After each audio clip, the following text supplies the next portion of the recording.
Hello everyone, today we will talk about how to fix or how to solve your Duolingo app.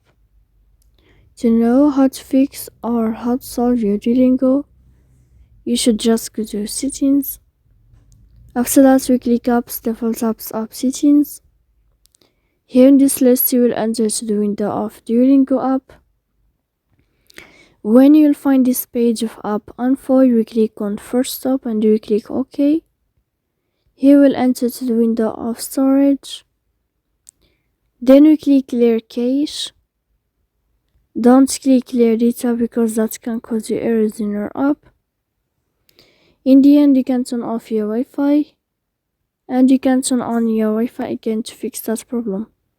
So please don't forget to support us by like and subscribe. See you next time in another video, and thank you for your attention.